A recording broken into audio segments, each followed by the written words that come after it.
Alright, this is John Cole with OKRaw.com. Today we have another exciting episode for you, and today I'm visiting a farm. I'm here in Las Vegas, Nevada. I'm here at the Gilcrease Orchard.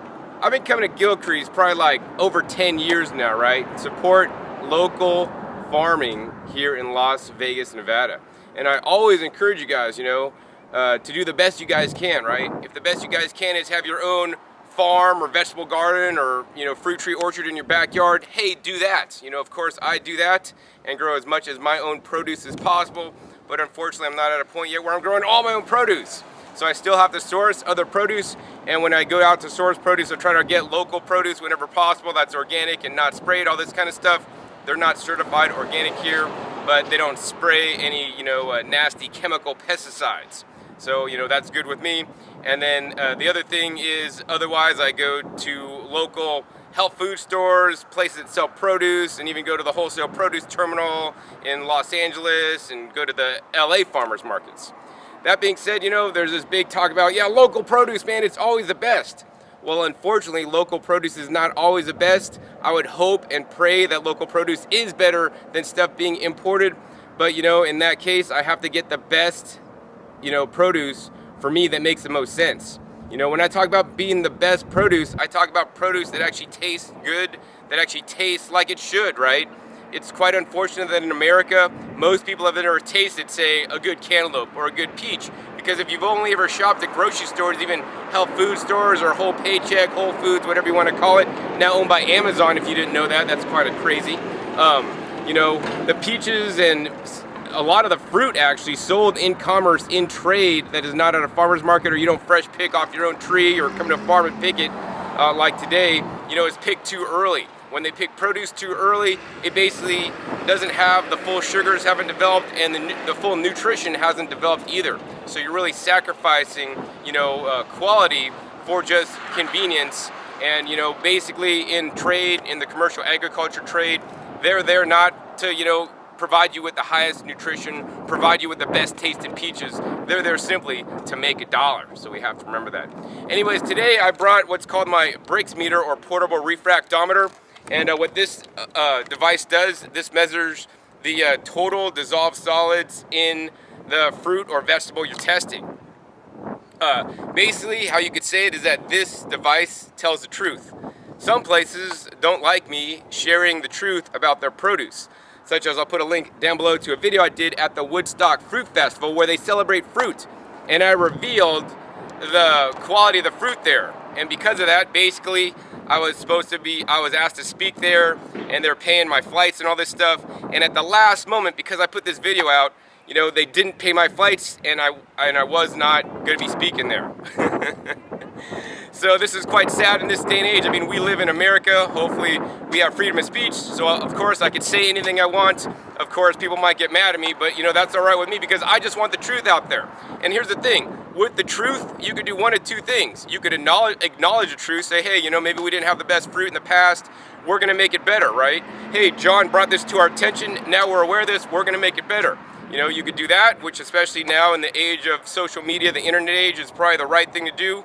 The other thing you could do is, oh, John's wrong, get out of here, we don't want to hear from you, and you could shut the naysayers and the people telling the truth up, right? What's happening in America today? Well, I'm not going to answer that question. But anyways, this measures the total dissolved sugars. We'll tell you more about this when we're in the field. We're going to actually walk over the field today and test some of the fruit, fresh picked peaches. We're going to maybe test some cantaloupes and maybe a few vegetables as well. And now, aside from being at Gilcrease today, I'm also going to go to the Master Gardener's Orchard. It's a couple miles away from Gilcrease. They also sell fruit there. And the thing I want to say before I even go into the field is, as much as I have a Brix meter today, and it's actually a physical test that shows empirically what the quality of the fruit is, your taste buds are your best taste testers to tell you the quality, right? The sweeter, the more flavor of depth that the fruit or vegetable has that you're tasting, the more nutrients that are in there, right? If you're eating a cantaloupe and it just doesn't taste like anything, guess what? There's a lot of water content in here in Las Vegas. That's definitely important to stay hydrated. Matter of fact, actually, I buy cucumbers here just to juice so I could get the water out of them, because drinking, juices from fruits and vegetables is way better than just drinking tap water because the minerals are more bioavailable. I want to have high quality fruit because more taste means more nutrients, including some of the different valuable phytonutrients, phytochemicals, you know, amino acids, all this kind of stuff. Anyways, so yeah, use your taste buds, let your taste buds be your guide, but the problem is people's taste buds are whacked out. If they've ever tasted good fruit, they don't know what it should taste like, and this could help you determine that. So here at Gilcrease, it's a U-pick farm, and they have rows and rows and rows of all different kinds of fruit trees, including apricots, peaches, pears, apples, and pomegranates, maybe a few others. But as you guys can see, lots of different trees, and this is U-pick, so that means you pick whatever you think is ripe, you know. So they have rows, and they're usually denoted by orange cones, and the orange cones let you know that, hey, this is a row that Gilcrease believes it to be ripe, and that this is the row that you should be picking. That being said, I haven't found out always to be the case. Sometimes they'll put out cones, and to me, it's not kind of ripe as it should be. The other thing is that they have rows that actually have lots of peaches on there, like over here, and they actually have signs that say no picking.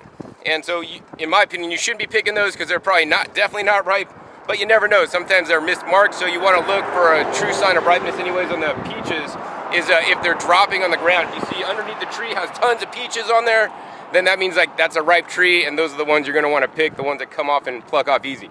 Anyways, I see a couple rows with cones. Let's go ahead and check them out and see if we can find some ripe fruit today. So now I'm in the area with all the different peach trees. There's two areas. The first area that I saw had cones. Like, I kind of like look at the row and see if there's like a lot of peaches down below that are dropped off the tree, and there wasn't. So I just kind of passed those up. The other thing to remember, if you come to a U-pick farm, you know, a lot of people don't like to walk. So in the middle of the rows, that's generally where I'll find, you know, good peaches, because people will walk right in the row, start picking right there. And if you go in the middle, you know, that's where they're gonna be the most. Anyways, over here you can see there's lots of peaches on the ground that are just dropping.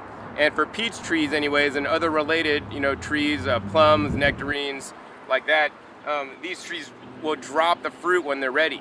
So this is an indicator that they're ready. And so when you go to pick them, if you take a fruit and you check it, it should be a little bit soft, and you go to pull it and it wants to stay on the tree, right? Hey, do yourself a favor, leave the fruit on the tree. The tree is not ready to yet give up the fruit to you, and it's not fully ripe, right? If you pull it gently and it comes off, then it's fully ripe, the tree's ready to give it up, and it's more likely sweet. So unfortunately in commerce, you know, they oftentimes just pull like hard the fruit off the tree when it's not super ripe. Anyways, I've checked this tree. There are a few ripe ones up there, so let's go ahead and give you guys a close-up shot of me picking a ripe peach and checking its Brix. All right, so I don't know if you guys could see that, but check this out, man. This tree is loaded with all kinds of peaches, you know. They're in various stages of ripeness. You know, some of these are a little bit soft, some of them are still kind of firm, and some of them actually kind of shriveled, dried up. Kind of like this guy, shriveled, dried up, right? If it's shriveled, dried up, and soft, usually that's not a good indicator. This is like a reject fruit. The other thing you're gonna notice that the fruits here at Gilcrease are rather small. And this is not necessarily a problem. This just shows me that they're actually not coming out and thinning their trees, you know. In the beginning of the season, right when the fruit forms, normally, you know, farmers go out and they might take like half the peaches off the tree, so that all the nutrients that would go to, say, 100 peaches, right, can now only go to 50 peaches, so that each of those 50 peaches are gonna get nice and big, because that's what we like. Labor is expensive here at Gilcrease, so they don't tend to do that, so the fruit tends to be smaller. There's nothing wrong with that. I'm all right with it. And the thing is, you know, here at Gilcrease, fruit price is really good. $1 a pound. Can't get those prices anywhere.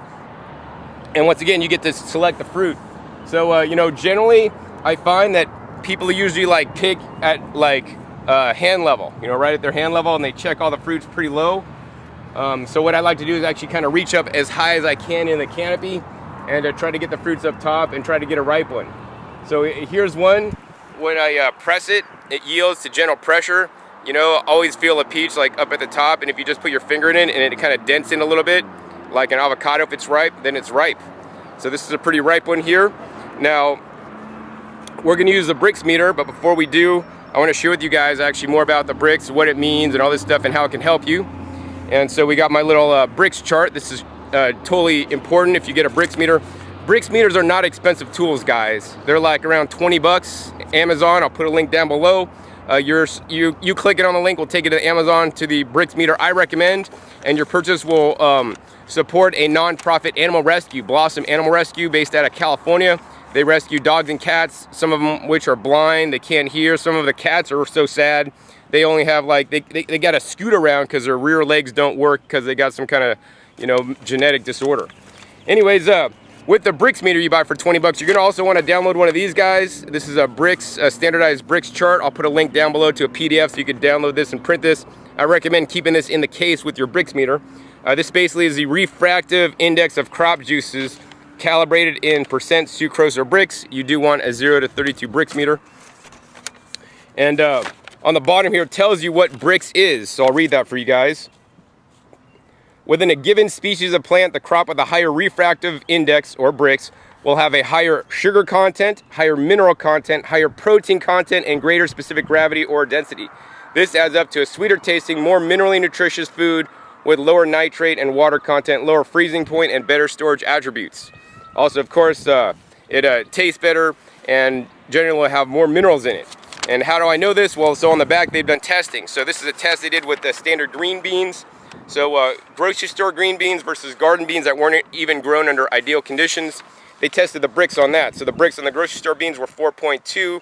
The taste was garbage, they say. The garden beans, it was 6.1, so it was like 2 points higher, and the taste was decent.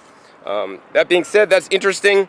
So you're going to get better flavor, better storage, but the thing that's the most important to me is this little chart here on the bottom.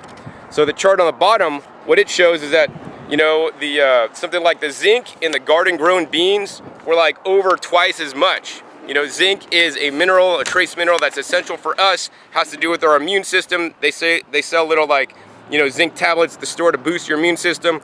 I find that many people in a plant-based diet, whether raw or vegan, may be low in zinc. And so it's good to have high quality food to get our zinc from the foods. And if you can't get it from your foods, then I recommend, you know, maybe some supplementation if you need to do that.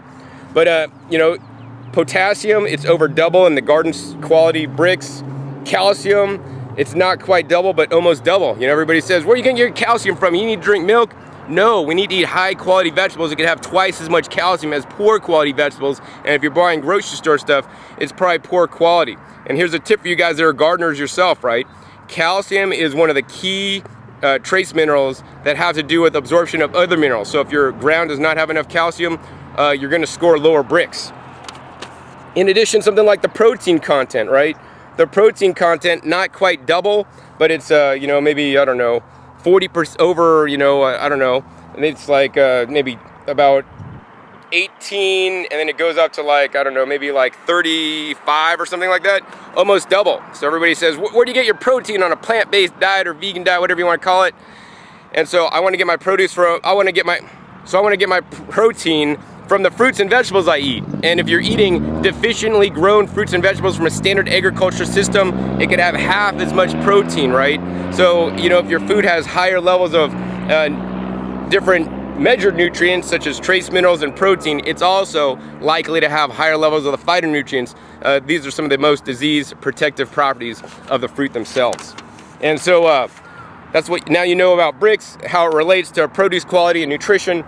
Now what you're going to do is you're going to go to this chart. On this chart it has all the different produce, or many different produce items, standard produce items, apples, avocados, bananas, cantaloupe, blah blah blah. And we're going to go down to the line that says peaches right here. And on peaches there are different columns. There's a column for poor, average, good, and excellent.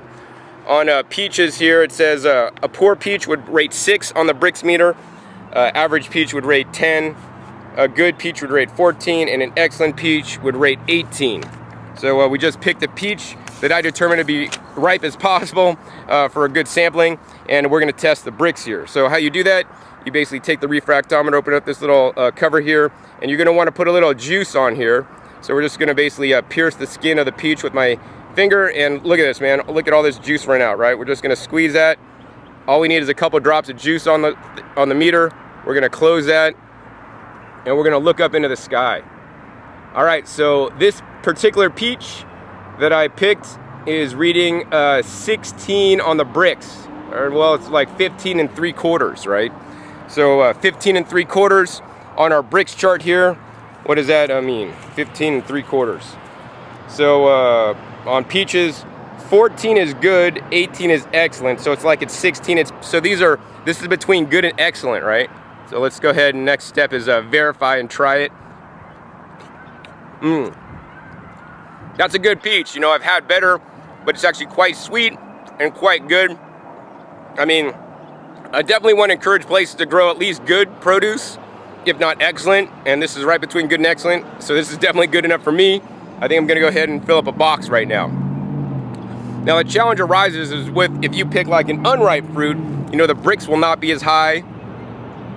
You know, also the growing practices affects the Brix. Of course, things like weather and watering also do, but the growing practices. So ensuring a place is putting in proper nutrients or fertilizer, which I like to use compost. I like to also use things like trace minerals. Trace minerals will add to the Brix, so things like kelp, things like the rock dust, which is so inexpensive to use, things like ocean solids, really simple, easy ways to get some trace minerals in there to pump up the Brix and, more importantly, pump up the nutrition in the crops you guys are growing. So I just got done picking a whole flat of peaches, and that's one of my tips to you guys is, hey, bring a box, man. They give you free bags here to bag up your fruit, but bagging ripe peaches is definitely like no-brainer. Don't do it. If you pick ripe enough peaches, they're gonna get bruised and then be mushed by the time you get home. And so like I like to pick up these boxes like at a produce department, Costco, Sam's Club, they have really nice boxes like this, right? And a tip is get your box pre-weighed before you come in so they can get the tear weight. You know, this box here maybe weighs like 1.5 pounds approximately. So I got done picking all the peaches and a few thoughts occurred with me that I want to share with you guys. Number one, Brix can vary depending on variety. Although my Brix chart has just basically a number for peaches, you know, an Arctic snow peach will be different than, you know, our red Alberta peach or red Indian peach. So you want to, you know, judge peaches based on their type. That being said, there's not these specific numbers for specific varieties, so we just got to go with the general numbers, which are basically averages of peaches across the board, right? Another thing that could vary with the Brix is the peach tree itself, right? So just because I harvested from one tree and picked one and it was like almost 16, doesn't mean the tree next door is gonna be that same higher Brix, right? So generally what I tried to do is I tried to pick all the fruit from this box off one tree, and then I went to another tree, taste tested some fruit, make sure they were good, and then I picked the rest of them. Most of the ones I picked were high up in the canopy, a little bit soft, and I tried to pick out larger fruit. Generally, they're gonna be a little bit better. So yeah, I think that's all I have to share with you now. I think I'm gonna head to another part of the farm and check out the row crops. So now I'm getting outside the orchard part of the farm. You know, this is where they have all the apple trees, and then we get into the vegetable fields. They have things like zucchini, cucumbers. I like the Armenian cucumbers. They'll have okra, they'll have eggplant, tomatoes, of course, they'll have. And then that's this time of year in the summer. And then other times of the year they also have like carrots and beets and kale and whatnot. You know, I don't really buy my leafy greens here because I grow them myself, but they're pretty good quality, as well as the carrots. They tend to be a bit small. And I wish they actually had purple carrots, which are actually my favorite carrot that I'll go out of my way to buy because they're more nutritious than the standard orange ones. But in the fields here, generally what I like to come here for, some zucchinis. Just a few zucchinis go a long way. I like to spiralize them or juice them, so I eat them instead of, you know, eating like a standard pasta that many people eat. They're definitely a lot healthier for you. Let's see, I also like to get the Armenian cucumbers that I'll show you guys in a little bit. Hopefully I'll be able to Brix test one of those guys. I get those because they're an affordable price, plus I get the really large ones and they're a little bit cheaper. And then they make my source of water for the day. So usually when I get up, I drink coconut water or some kind of like mild vegetable juice, including cucumber or celery or just cucumber.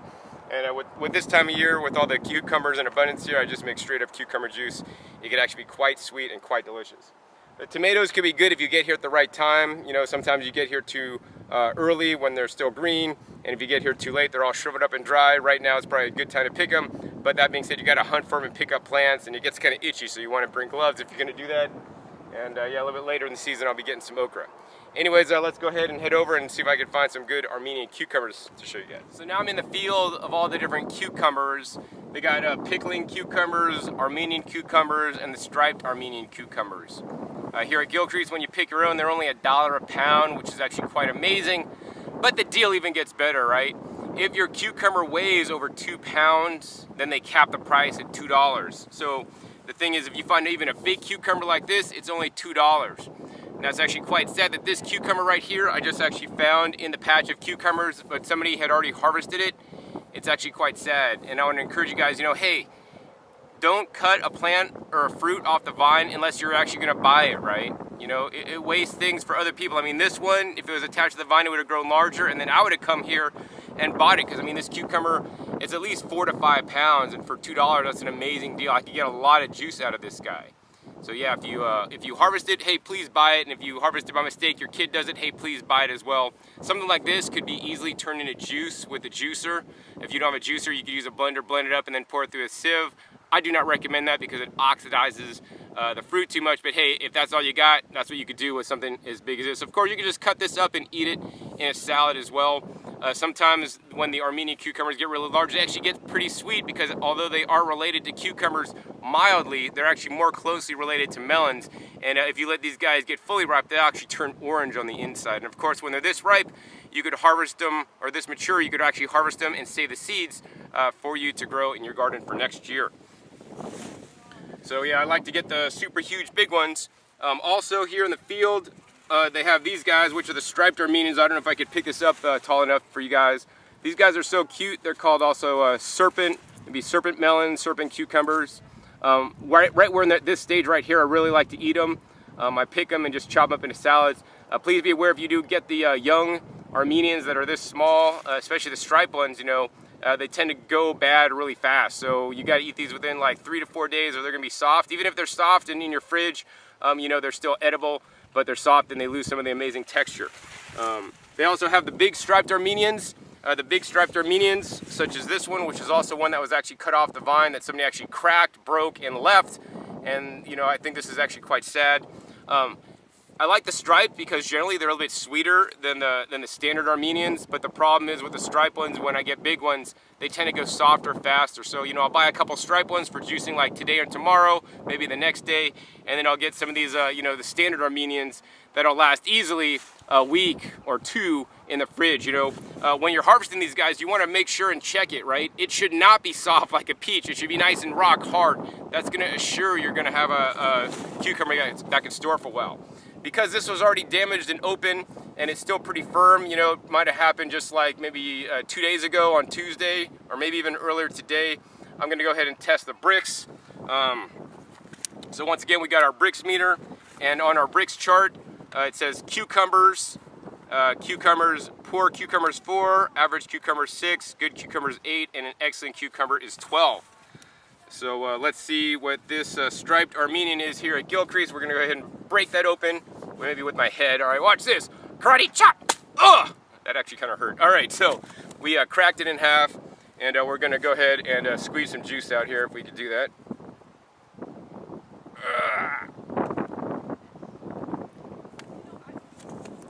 And let's go ahead and check it out. All right, so that cucumber is reading on my Brix chart. Let's see, after I fine tune it in. 1, 2, it's like reading a 3, right? So this nice size Armenian, just because it's big, looks pretty good. Reading a 3, and according to my chart, a cucumber that's a 3, that's below poor. So, you know, this is actually quite sad. You know, I still buy these cucumbers because they're, you know, for me it's better to drink cucumber water or cucumber juice instead of the water. But, you know, knowing that makes me sad that, you know, when I support a local farm, they actually have a substandard produce. Of course, you know, that's this cucumber. If I pick another one, the results may vary, and maybe I'll check out some of the Armenians that I bought later, you know, after this, after I'm at the farm here, maybe I'll have different results. But once again, you know, just because it's local doesn't mean it's good. Just because I tested the peaches means they're good. Doesn't mean everything here at Gilcrease is good. It can vary widely, right? Depending on the field it's grown, depending on the soil. You know, one of the things, my opinion on the soil here, it's pretty sandy. I mean, we are in the desert, you know, and I know, you know, a lot of the nutrients they do add a kelp kind of like fertilizer, but they also use just standard synthetic nutrients, which is not necessarily my first choice. My first choice would be actually to build the soil and bring in lots of compost, lots of organic matter, and you know, add a lot more other different trace minerals, ocean solids, you know, and calcium if needed to bring that Brix level up to make it even better. Alright, so I got done picking all my cucumbers primarily from the field. I'm underneath a tent awning, which is where the checkout stand is. And aside from being a U-pick, you know, they also have things that they have picked themselves that they make available for you guys. So today what they got is they got like some onions, both like sweet onions and non-sweet onions. They got elephant garlic, standard garlic, popcorn that I don't recommend, purple potatoes, which I recommend strongly. You know, unfortunately, most people aren't buying the purple potatoes, but people don't know the power of the purple potatoes to help you shed weight and get healthy. Also, they got pre-picked watermelons and cantaloupes that you guys can select from today. So I think I'm going to go ahead and get a cantaloupe, show you guys picking out a cantaloupe, and then we're going to go ahead and Brix test the cantaloupe once I get home. Alright, so this is the back of a little pickup truck utility vehicle they have with the cantaloupes. 50 cents a pound for the cantaloupes, definitely a really good deal. Basically at this season, they got two kinds. They got the standard cantaloupe, which are a little bit lighter in color. Picking a cantaloupe, I want to ensure you guys get one that actually hasn't been cut from the stem, so if you see like a little stem thing still hanging out, probably not ripe. Cantaloupe should separate from the vine when they're ripe, so you should be able to see that. And then you want to be able to smell them, and they should smell sweet. Actually, this one smells pretty good right here. Due to the heat in Vegas, you know, today it's going to be like 113 degrees, it gets really hot. I encourage you guys to come out to the farm early. I think they open this time of year around 6:30 a.m., so getting here as early as possible would behoove you. Also wear some sun protection, hat, sunscreen if you believe in it. Yeah, and also getting here early provides you guys the best pickings. So aside from the standard cantaloupes, which frankly I haven't had the best of luck in the past buying at Gilcrease, they've actually not been so sweet. I did talk to the farmer today, and you know, he does say that he picks these guys a little bit early, because if he doesn't pick them early, then they basically rot in the field, and then he doesn't make any money. And I don't blame him. Aside from the standard cantaloupes, they got some green flesh melons here, and you can see them because they're kind of like yellow. So he told me that he overplanted these melons, and the problem with these is actually they ripen in the field, and they actually separate from the vine, and they go too soft too fast, which to him is a liability, because if they go rotten in the field, he's not making any money. But it's an asset to us as produce buyers, people that want to eat good produce, because they are ripe, whereas these cantaloupes are not. So I'm going to go ahead and get a bunch of these green flesh melons, which may be like gala melons. We're not exactly sure, because they smell a lot riper to me than the cantaloupes. Alright, so I bought everything at the Gilcrease Orchard, which is actually just down the street. It's like Whispering Springs and like Tenaya. And now I'm at 4400 Horse Road in North Las Vegas, a couple miles away. I always come to both farms each time. And at the Master Gardener's Orchard, they have fresh farm produce Tuesday, Thursday, and Saturday, 8 to 12. And guess what? These are the same exact days that Gilcrease is open. So generally I go to Gilcrease first, because generally they close a little bit earlier and they open a little bit earlier. Then I'll come here to get fruit. Now unlike Gilcrease, this is not a you-pick place. You can't come and just start picking stuff. Don't do it. You're going to drive in and then go to the little awning area that I'll show you guys, and generally that's where they have all the fruit available. If they don't have it there, then they'll maybe walk you into the coolers. But just say hi to somebody, and they'll be sure to help you out.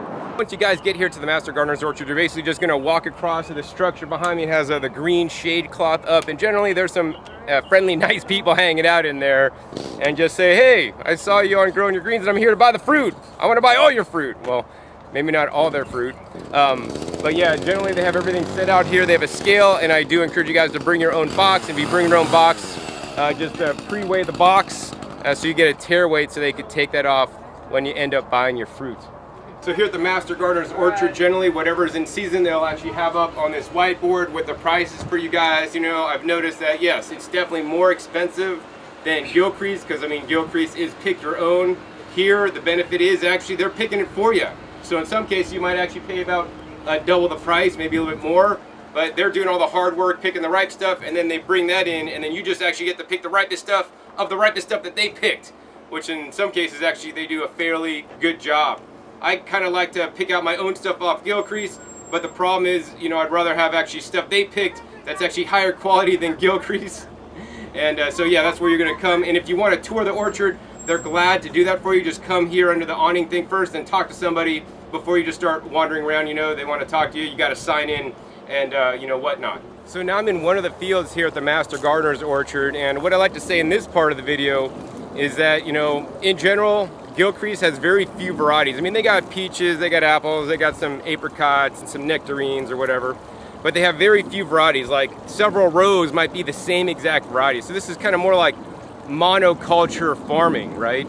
The Master Gardener's Orchard is set up for an entirely different reason, actually. It's not set up to make a profit. It's not set up, you know, to sell their fruit. It's actually set up for educational purposes, you know. If you're, you know, go through the Master Gardener's program with the local university here, you know, you do volunteer work here, right? The university uses this for their research to learn if, you know, different fertility practices, different growing techniques are working here in Las Vegas. And if you want to grow yourself, I would encourage you guys to check out the resource from the local university, the Master Gardeners. They put out all these different brochures and pamphlets and all these things. Everything that they've actually learned on the job, literally here, by growing different kinds of varieties of trees. So, you know, unlike Gilcrease, where they might have like a couple of varieties or a handful of varieties of peaches, at this place they have like 48 maybe or some 40-something varieties of peaches, you know, which is actually even better. Because if you're a foodie like me, some varieties of peaches are way sweeter, way better. Each variety of peaches tastes a little bit different, and plus each variety ripens at a different time. So at Gilcrease, there'll be times where you'll go and they're gonna say, oh, we have ripe peaches and the aisles are coned, but they actually may not be really ripe. Whereas here, you're gonna find, you know, more often than not, they actually do have something ripe. What I also wanna say is that they have a lot more varieties of different trees and fruiting crops here. You know, they have about 650 different kinds of trees here and probably over 200 different kinds of varieties. So when Gilcrease's, you know, season is long gone, you know, because they got, you know, just a few handfuls of different fruits, you know, they have all different kinds of fruits, including, you know, peaches, plums, pluots, nectarines. They actually have some date palms, apples, pears, apple pears, jujube, figs, grapes, and they make their own wine. And, you know, persimmons, let's not forget persimmons. Plus they have lots of different vegetables, including, you know, tomatoes, garlic, onions, shallots, all kinds of stuff you're gonna find here. So if you really want more of a variety and spectrum, you're gonna want to come here, but they don't have like super high quantities because, you know, one tree only produces so much fruit, and they might have 1, 2, or maybe 3 kinds of each kind of fruit.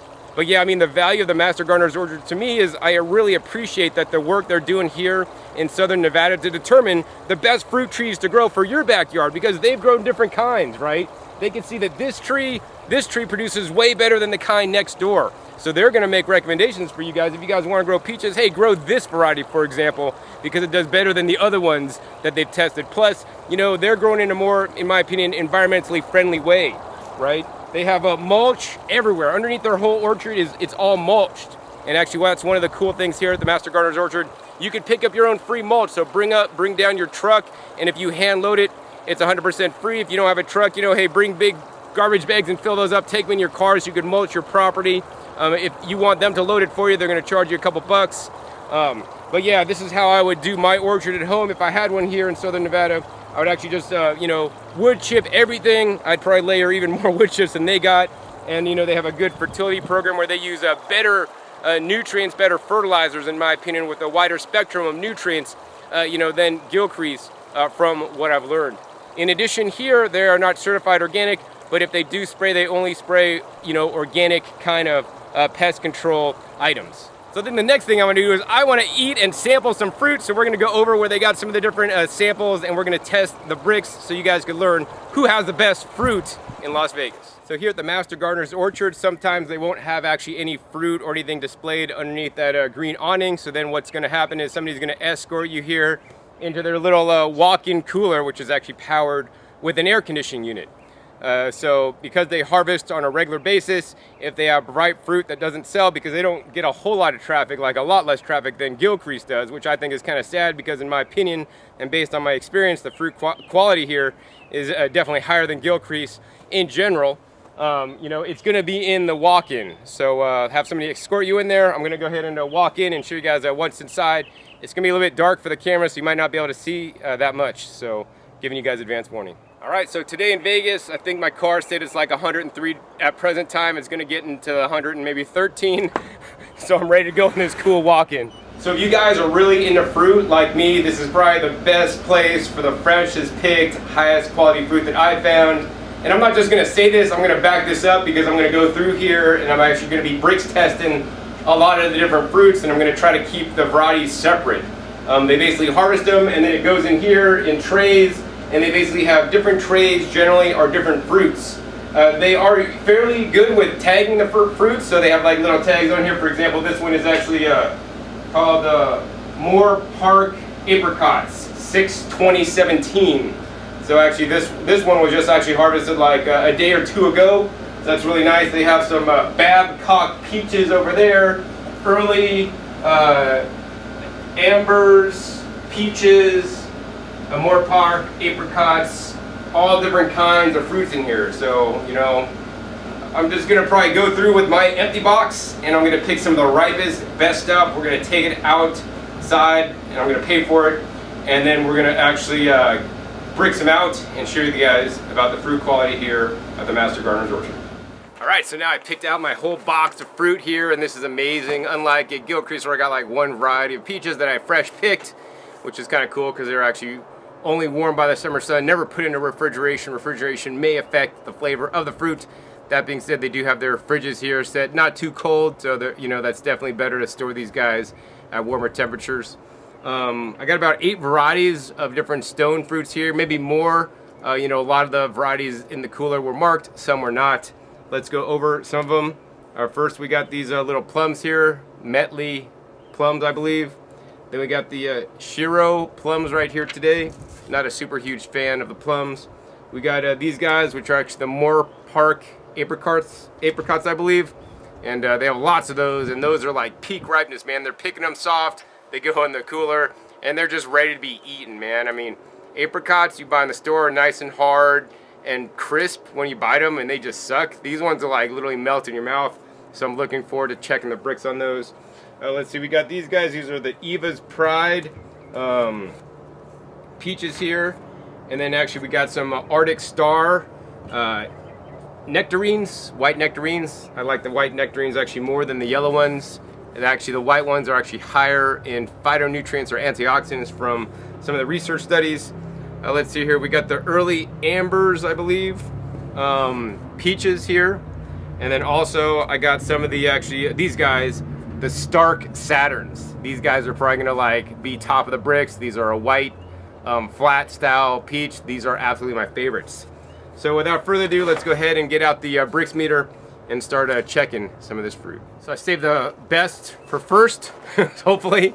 These are the white Saturn peaches. We're gonna go ahead and open this up for you guys to see what it looks like on the inside. Crack this open. These were just fresh picked just today. Look at that. Nice, rich, delicious white peach. All right, squeeze some juice out on there.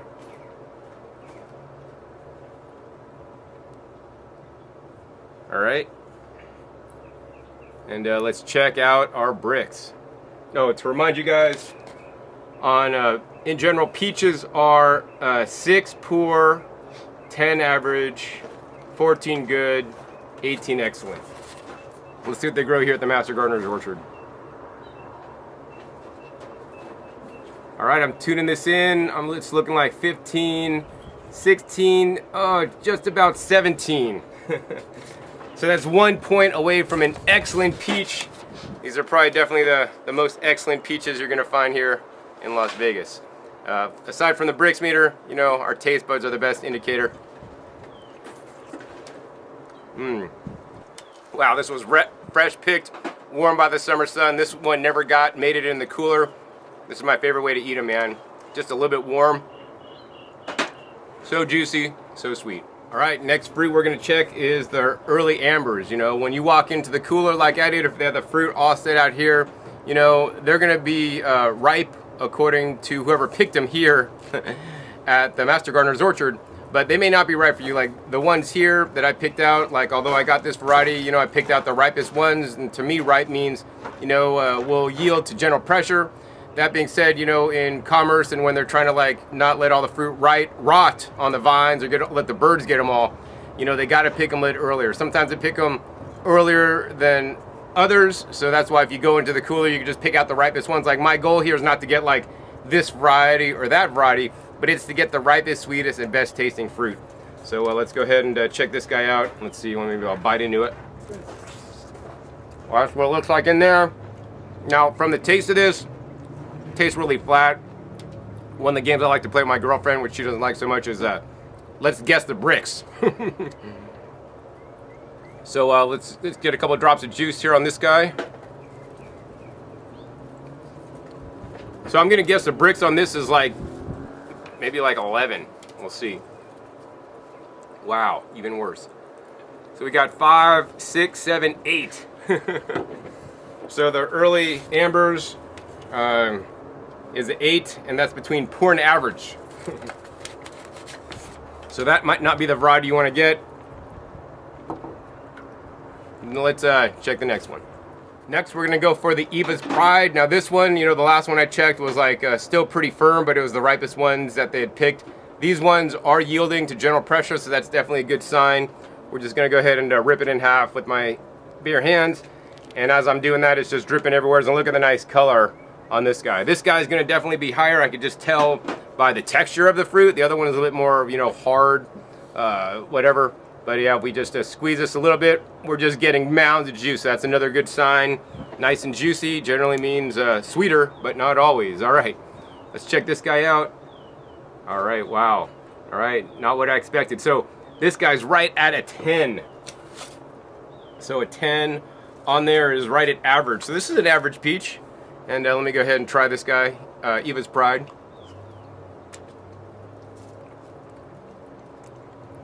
I mean, to me, this is like acceptable. I mean, I'd rather eat this than one from the store. At least this one has a nice soft texture. But of course, the taste to me is rather flat. Next up, we're gonna taste probably another one of my favorite fruits here. One of the Arctic Star nectarines. I got Arctic Stars maybe about a week ago when I was here. And you know, they're really good. And so let's see how they are this week. Try to get a soft one here, test out here. So we got an Arctic Star. Let's go ahead and rip that guy in half for you guys. All right, we're dripping a lot. Let's go ahead and just squeeze some juice out.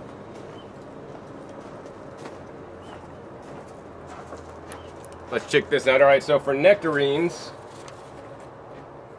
nectarines are actually not on the chart either, so maybe we'll just use the guide for peaches, which may or may not be accurate, but at least it's gonna give us a general indication. All right, wow, man, this is insane. I knew these guys were good when I bought them last week. I didn't have my Brix meter with them, but once again, our taste buds are the best Brix meter.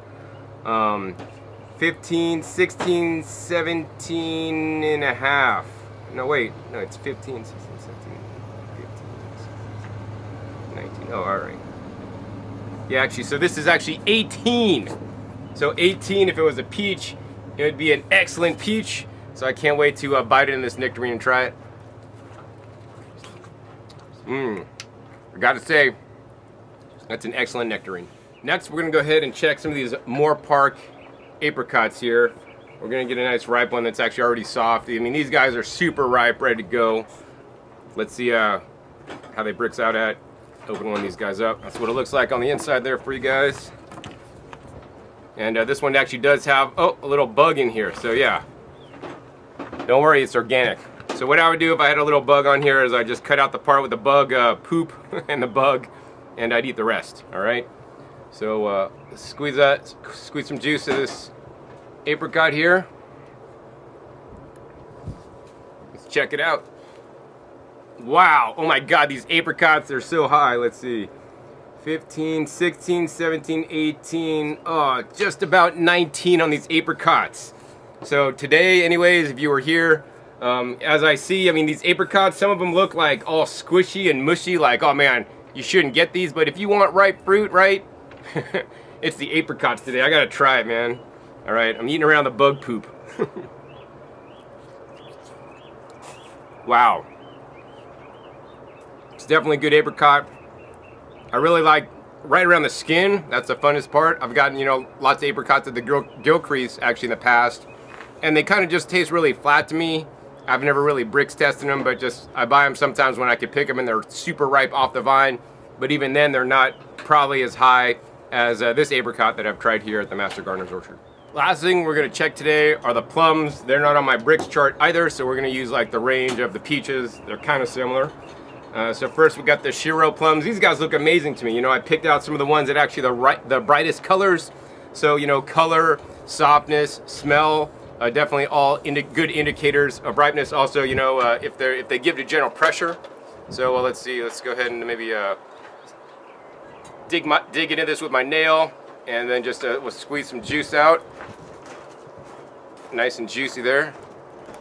And let's check out what we got. All right, so this is a solid 15.5. That's actually quite high. 15.5. If it was a peach, for example, it would be between good and excellent. Let me go ahead and try this. It's definitely a good plum. I like it.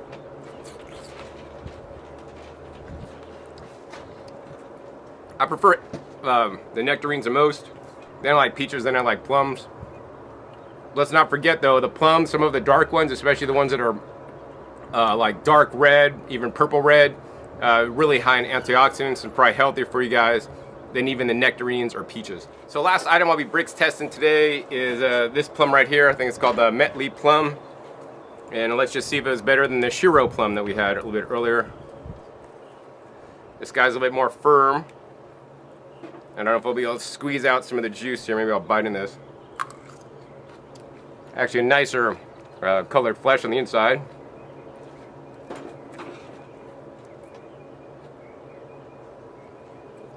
All right, got some juice. All right, wow. This one's 15, 16, let's see, 15, 16, 17, 18. So yeah. You want some really good plums? This guy, I really like the dark, rich color. These guys were definitely sweeter. A little bit firmer, but the taste is amazing today. All right, so now I want to give you guys my personal opinions and summary up to this point in this video. Basically, what the Brix meter kind of like verified with me, which my taste buds already knew and already kind of knew in my head, is that in general the Master Gardener's Orchard has higher quality fruit and more varieties. That being said, that's in general, not always. You can't just come here, it's always better, John said. I didn't say that, right? Today at Gilcrease, I got some amazing peaches that I got to pick myself, right? That were really high in the Brix. They tasted really good, and I really enjoyed the fact that I was actually able to pick them myself off the tree and got the exact ones that I wanted. You know, when I came here, it's a lot easier because you don't have to, like, you know, go out in the heat and find the trees, walk a half mile to the trees, and then find the right ones and then pick them. You just got to come here, and then, you know, they've already done all the hard work for you. And you just have to actually go into the cooler or come out here to the table and pick out the ripest, softest ones, which in general are the ripest. Sometimes if they're too soft, they could be going bad, but they do a fairly good job here actually picking out the bad ones so that you don't actually buy any. The other thing I like to tell you guys, if you come here to the Master Gardener's Orchard, if you buy them in bulk, like 10 pounds or more, that's why I brought my own box, and this box is actually quite heavy, they will give you a discount. So generally it depends on the specific item, but in general it's going to be about half the price. So normally these guys that I picked out today are about $2 a pound, maybe the pluots a little bit more, or the plums are the same. But they'll be half price, so that's $1 a pound. So that matches Gilcrease, but at Gilcrease you could just buy like a pound or whatever, get it for $1. Here you got to buy 10 pounds to get these stone fruits, anyways, for $1. Other fruits are gonna vary on the price depending, you know, on the regular retail. But yeah, buy in bulk, save a lot. And if you do buy in bulk, right, if you can't eat all the fruit, that's all right, right? Me and my girlfriend, we go through a lot of fruit, right? I want to encourage you guys to eat fruit and vegetables as a dominant part of your diet. Especially the vegetables. I find that most people don't, unfortunately, eat enough vegetables in their diet. My goal every day is to eat 2 pounds of leafy greens and eat a primarily vegetable-centric diet where I'm getting the majority of my calories from vegetables. That being said, I also get a huge amount of my calories, between 10 and 30%, maybe 40% on some days, from the fruits, which are some of the other highest quality and healthiest foods for you guys to eat. So if you can't use them all, you can do things like freeze them, which is probably my favorite thing to do. You know, wash them, cut them in half, freeze them in the freezer. You could use those in smoothies, especially some of these white peaches, the Saturn peaches. They're not going to make it past being fresh because I'm going to eat these all maybe on the way home today. But frozen into smoothies, they make a great smoothie. I just made a smoothie the other day with white nectarines and spinach and some lettuce. It was quite delicious. Now I'm home after visiting the Gilcrease Orchard and the Master Gardeners with some of my haul here. Got lots of these nice Armenian cucumbers. Even though they Brix low, these are an amazing deal. I couldn't pass it up. Any cucumber over 2 pounds is just $2, and look at this thing, man. I got a serpent melon wrapped around my neck. It's like those people that walk around with their snakes. I'll walk around with cucumbers around my neck. But anyways, these guys are going to get turned into juice. I thought it was a little bit low. Actually, the Brix test that I did in the field, with it being like a 4 or something, it was kind of like insane. Hopefully I'm going to get better Brix values. I'm going to go ahead and juice like 1, 2, 3, 4 different cucumbers through my juicer. Then we're going to go ahead and check the juice for you guys to see if it was really low or not. And then we're going to go ahead and check the cantaloupe that I got at Gilcrease that was actually separated from the vine on its own. We're going to go ahead and juice this and compare it against an organic, it says premium organic cantaloupe, you know, purchased locally, but actually this was grown in Mexico. So is Mexico organic or local, non-sprayed better? Well, you guys are going to soon find out. Anyways, I got to get juicing some of these cucumbers. We'll be back at you a little bit when I got some juice to check with my Brix meter. So now I just want to give you guys an update about what's going on. I used my Omega VSJ 843 to juice one whole cucumber. It's actually that one that got broken. And it made this much juice. This made like 48 ounces of juice. It's definitely a lot of juice for $2. I mean, you go try to buy a 16-ounce juice, you know, at like the juice bar, it's like $6. Here I am, man. Locally grown cucumber juice, 100%. I'll probably dilute some of this stuff, you know, with some celery later. But this is 100% straight cucumber. We're going to go ahead and try it, tell you what I think. You know what? I'd rather drink this than the tap water, even filtered tap water here. But to me, this is not really like super high quality. But, you know, our taste buds are our best sense. But we're going to go ahead and use our Brix meter here. So let me go ahead and maybe dribble a couple drops of juice on here. Oops, a little bit too much. And let's check out and see what the Brix meter says. Alright, wow, man, this kind of sucks. So the Brix meter is at, let's see, when I tested in the field, it was like maybe 3.5 or something, I think. It's a 1, 2, 3, it's like 4.5, man. So once again, referring to my Brix chart, cucumbers, 4 is a poor cucumber. This is a little bit above 4. 6 is an average cucumber. So it's not even average, this is a poor cucumber. You know, I'll still drink the juice because, you know, I got to do the best I can. $2 is an amazing price for these large cucumbers to produce 48 ounces of juice. I could go and maybe get some hothouse grown cucumbers that are going to be higher Brix, but they're going to cost like $1 each and probably make maybe 16 ounces of juice. So, you know, I could spend, you know, more money and have higher quality, which I might do, you know. The produce quality actually can vary widely at Gilcrease. It depends on, you know, how much they're watering, the different variety of produce, the nutrients, which I think are actually really important, and you know, adding additional nutrients in the soil. So yeah, not super high quality Gilcrease, but definitely a good price. Next, what I want to do is we're going to go ahead and I'm going to juice the rest of the cucumbers, bottle this up, get it in the fridge. And you know, this is what I drink usually before I go to bed at night and before I eat my breakfast in the morning for hydration. And then we'll come back at you and we're going to check out those cantaloupes. So I just got done juicing a bunch of cucumbers. I think I didn't juice all 4 of them. I think I juiced 3 and I made over a gallon of juice, maybe a gallon plus an additional quart. That's a lot of juice to run through the juicer. If you are looking for a juicer, I do recommend you guys check me out at discountjuicers.com. This is the one I recommend for juicing things like the cucumbers. Does an amazing job. Next up, the cantaloupes. You know, in the past I bought the cantaloupes from Gilcrease and I haven't been overly impressed. I'll put it that way. You know, I mean, I think some of the organic ones I've bought in the stores are actually better than the Gilcrease ones. But I understand, you know, if you're a farmer, you know, you gotta sometimes pick the crops earlier, especially in the hot heat of Las Vegas. Because, you know, fruits will ferment literally on the vine and you'll lose all your profit basically. So what I'm going to do now is I'm going to basically, you could juice the cantaloupes rind and all. Generally, I like to actually remove the rind so the juice actually tastes sweeter, although with the rind it's actually more nutritious. Anyways, I'm going to go ahead and juice both these guys. We're going to have the 2 pitchers of juice, and then we're going to go come back at you and measure the Brix for you guys on camera. Alright, so I just got done juicing those 2 cantaloupes, and you know, the Gilcrease cantaloupe actually made more juice than the other one, but it's alright. So we're going to, this is the Gilcrease juice right here. A little bit different color, a little bit lighter in color than the organic Mexican cantaloupe. Now, I do want to say that this is not necessarily a fair test because, you know, these are not the same exact varieties of melons or cantaloupes. That being said, right, all cantaloupes should fall within a range. Yeah, okay, certain varieties might have a little bit higher Brix, but that's not a full excuse like if one does way worse or better than the other.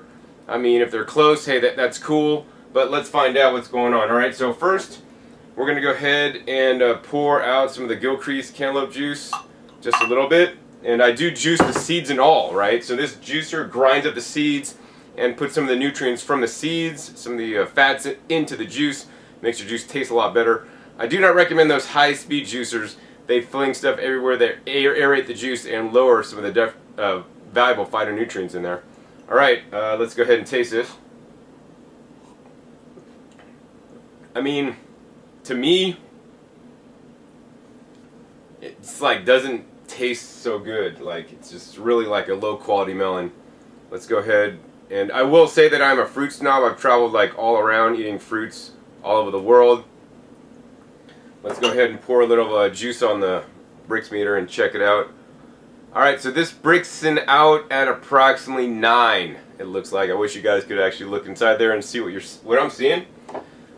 But if we look at our Brix chart here on a cantaloupe, a poor cantaloupe is 8, an average cantaloupe is 12, and a good cantaloupe is 14, an excellent cantaloupe is 16. This was a 9. That's right above poor, definitely below average.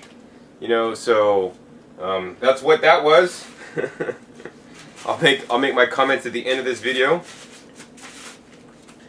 Next, let's go ahead and we'll try the organic Mexican cantaloupe. Hopefully, I like to think that things from America are higher quality than Mexico, but let's find out how this cantaloupe juice is. First, we're going to go ahead and pour it into my little glass here. We're going to try a little bit. Wow, that has a lot better flavor to me. I'm still not going to say that was an excellent cantaloupe, but definitely better than the first one. And once again, pour a little bit of a juice out here on the Brix meter.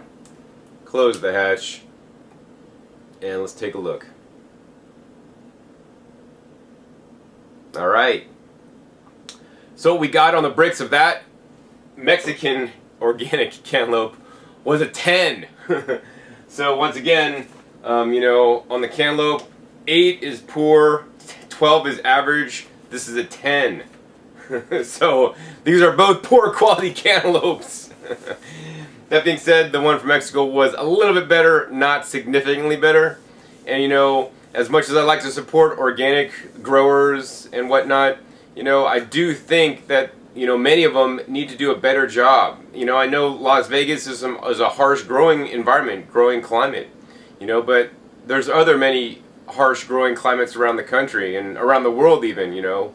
Israel, that could be a pretty harsh growing climate. And they've developed actually melons for that climate. So I would encourage growers to not only grow varieties that are proven in the climates that you guys live in, so finding better varieties that might even be sweeter, but hey, you know, I mean, a lot of people go by sweetness. Brix is a lot more than just the sugar content, as I talked to you guys about earlier. But I really think that local farmers should do, you know, higher quality stuff. Because I mean, if somebody comes to your local farm and buys one of your cantaloupes and, oh yeah, I'm supporting local, they feel good, but they get home and they taste it and it tastes like garbage, they're not going to come back, right? They're not going to keep buying your stuff. Meanwhile, if your stuff is superior and better than the stuff they could buy in the store, and in this case, you know, it was just a little bit better, or actually a little bit worse, you know, they're just going to buy the stuff in the store. And I want the local farmers to, like, you know, succeed. That's why I make my videos. That's why I make these videos, is just to tell the truth, not to say that Gilcrease is bad, they got poor quality stuff or anything, but to say, hey, there's always room for improvement. I think every farm should actually have a Brix meter and test their Brix before harvesting to make sure they meet minimum Brix standards. And hey, if they have Brix numbers they don't like, right, they could choose to improve it, or they could choose to do nothing, right?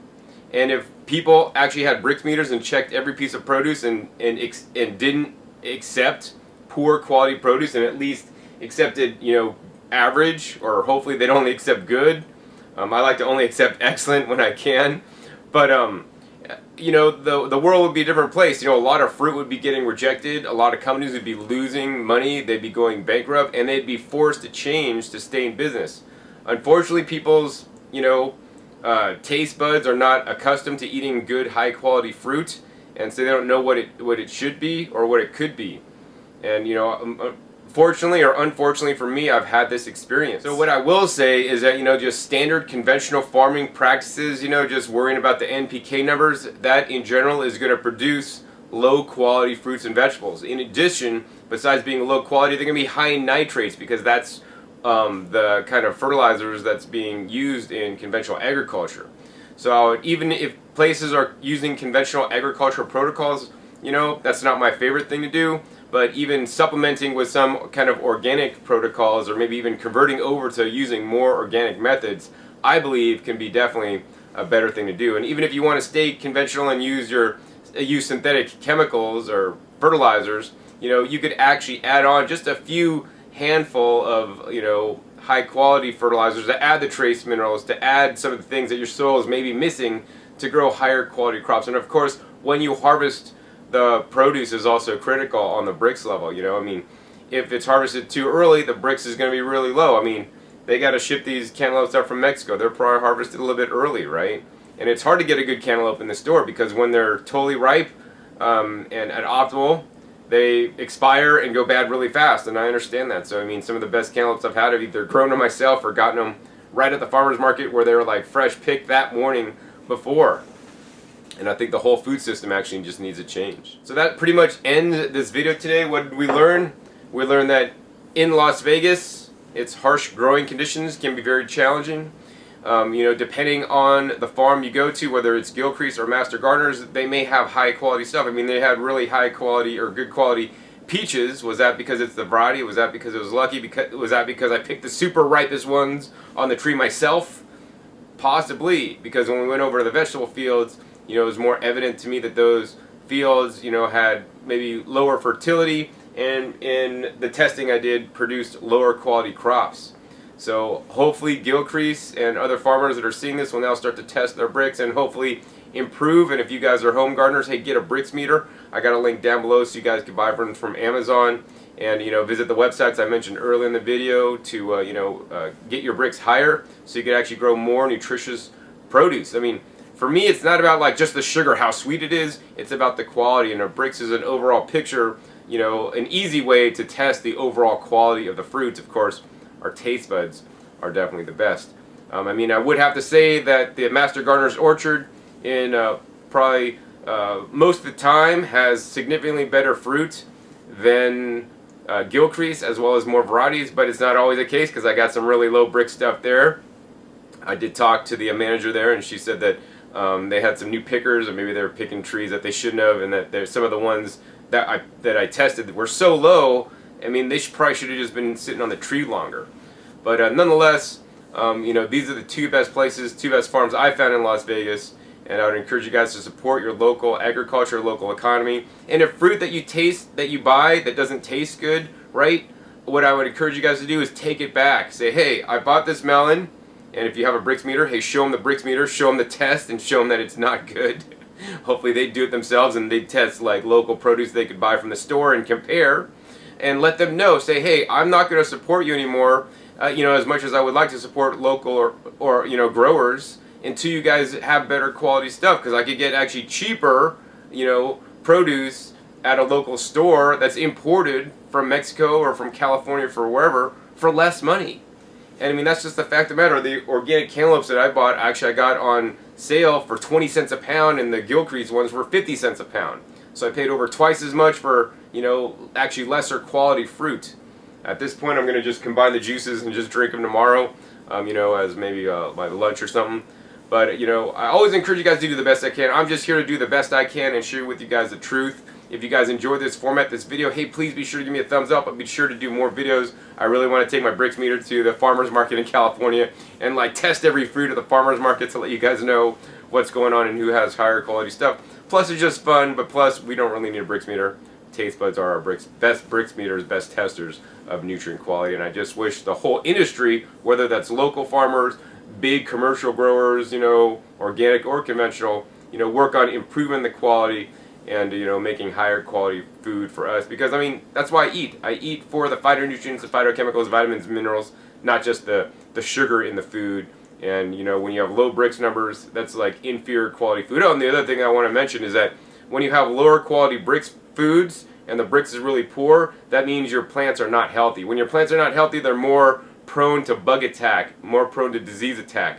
When you grow high quality food, like if these rated out at excellent, that means they would actually have really good soil. That means the plant would be more healthy and the proteins would be more complex. As I talked about a little bit earlier, proteins could be double potentially on high Brix foods. And when your proteins are complex, guess what? Bugs cannot digest complex proteins. They digest the weak proteins. So literally, when you're growing low quality food, you're going to attract a lot more pests. So you'll be able to spray less, you know, and have better management by growing higher quality stuff than just trying to, like, you know, grow low quality and keep spraying. But this is the commercial fertilizer industry, right? They give you the fertilizers that allow the plants to grow, and yes, they'll grow big. You might have some big stuff, but it's going to be low quality, and then you're going to need to buy their pesticides, which I think is quite sad. Whereas the solution is to have high quality soil, high quality Brix, and high quality fruits and vegetables that are higher protein content that the bugs and insects can't digest. So with that, I would encourage you guys also to click that subscribe button right down below so you get notified of my new and upcoming episodes that I'm coming out about every 5 to 7 days. You never know where I'll show up or what you'll be learning about fruits and vegetables and how you guys could get healthier by eating them. Also, be sure to check my past episodes. My past episodes are a wealth of knowledge, over 450 videos at this time on this YouTube channel dedicated to teach you guys all about eating more fruits and vegetables in your diet so that you guys can be healthy. Also, be sure to share this video. If you guys know somebody else who lives in Las Vegas and wants to know where to get the best fruits, hey, they watch this video, they'll get quite an education on, you know, fruit quality, Brix, and also where to get the best quality fruit in Las Vegas that I've found so far. And if you have any other farms that you're aware of, hey, post them down below. I'll be sure to visit those guys as well and be doing my Brix testing to find out where I could get the best fruit. And that's just what I share with you guys today. So with that, my name is John Kohler with OKRaw.com. We'll see you next time. And until then, remember, keep eating your fresh fruits and vegetables. They're always the best.